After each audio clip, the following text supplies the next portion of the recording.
Le chenal du port des Sables d'Olonne et sa ferveur en mode Vendée Globe pour fêter le triomphe de Jérémy Béyoud, vainqueur de la Transat New York-Vendée. Quelques heures plus tôt, au terme d'une bagarre qui aura duré 9 jours, 16 heures et 57 minutes, le skipper de Maître Coq est le premier à franchir la ligne d'arrivée.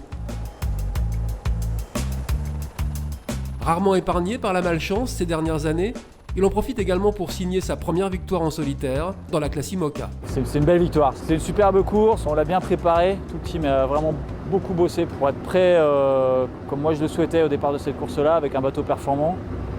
Et ça a été une belle bagarre, ça a été vraiment du très très haut niveau entre les 3 premiers. Là, donc voilà, c'est une superbe course à avoir gagnée. Moins de 2h30 après Jérémy Béyoud, c'est au tour de Sébastien Josse d'en finir. Le skipper du bateau Edmond Rothschild a mené la vie dure au vainqueur tout au long d'une course assurément exigeante. Ah, ça tire un peu sur le marin quand même, hein, on va pas se cacher.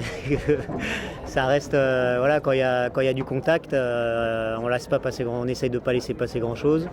Et puis les conditions aussi, quand c'est des transats courtes comme ça de 8 jours, on sait que c'est un sprint. C'est pas le rythme qu'on aura sur le Vendée Globe. Maintenant, c'était le rythme de la transat et c'est bien de se tester, de voir si on est capable de tenir la cadence ou pas, si le bateau il tient pas. Donc nous là-dessus on est satisfait. Pour parfaire le tableau, il fallait un superbe troisième qui vienne compléter le podium. Alex Thompson est celui-là. Leader de l'épreuve pendant plusieurs jours, il est finalement relégué à un peu plus de 4 heures de Jérémy Béyoud. Le Britannique est emballé par cette nouvelle transat taillée à sa mesure. That was a great fight.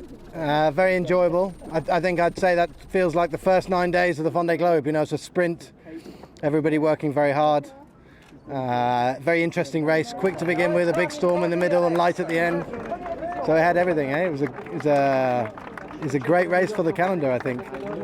À moins de 5 mois du départ du Vendée Globe, qu'on le veuille ou non, Jérémy Béyoud a marqué les esprits. Il s'est rassuré, il a fait le plein de confiance.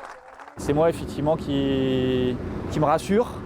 Qui me rassure sur les performances du bateau, qui me rassure sur la fiabilité du bateau, et puis qui montre aux autres aussi que je suis là, quoi. Alors l'année dernière ou l'année d'avant, moi sur ce bateau-là, j'aurais pas tenu la cadence, le bateau aurait pas tenu la cadence, et que cette fois-ci on y soit arrivé, c'est très bon signe pour le Vendée Globe. Ouais.